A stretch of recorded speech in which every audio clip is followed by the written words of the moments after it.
जागतिक योग दिनानिमित्त राहाता येथील सायोग फाउंडेशनद्वारे आयोजित मोफत 3 दिवसीय योग प्राणायाम शिबिराच्या पहिल्या दिवशी योग साधकांचा उदंड प्रतिसाद मिळाला. महिलांची उपस्थिती लक्षणीय होती. प्रारंभी सायोग फाउंडेशनचे ज्येष्ठ सदस्य बाळासाहेब गाडेकर यांनी प्रस्तावना करत सूत्रसंचालन केलं.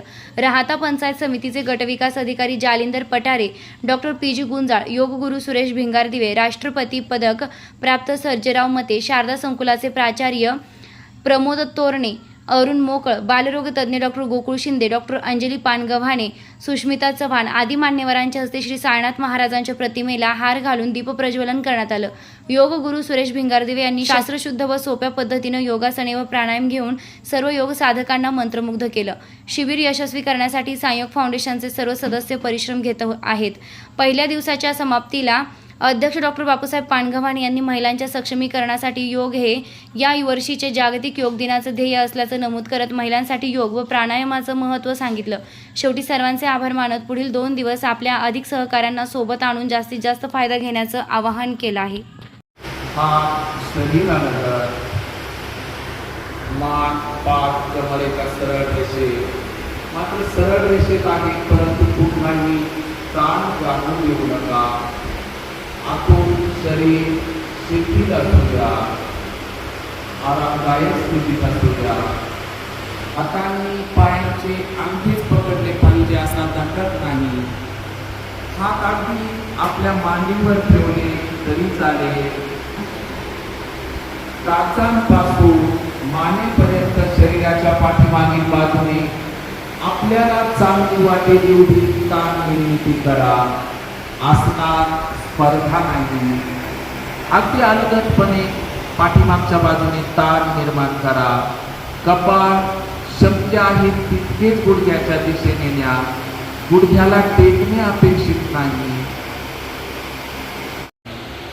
हात शरीरापासून 8 ते 10 इंचावरच दूर.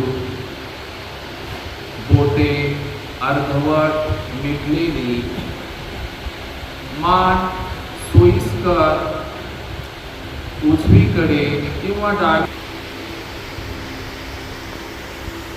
आसन अभ्यासामुळे जे ताण प्राप्त केले आहे अथवा श्वासोश्वासाची गती वाढलेली आहे, ती वाढलेली श्वासोश्वासाची मागील बाजू शिथिल असते. आपण आपल्या शरीराच्या लवचिकतेनुसार अगदी त्या प्रमाणात आपण ती ताण स्थिती आणायची असते. पूर्ण अवस्था अपेक्षित नसते. अगदी अपूर्ण आसनामुळे देखील 100% लाभ मिळतात. पश्चिमोत्तासनाचा अभ्यास पुन्हा एकदा आपण करूया. दोन्ही पाय गुडघ्यातून सरळ आहे आणि अगदी साध्या पद्धतीने आसन. प्रत्येक आसनाला पर्याय आहे. प्रत्येक आसन आपल्या पद्धतीने आपण सोयीचं बनवू शकतो.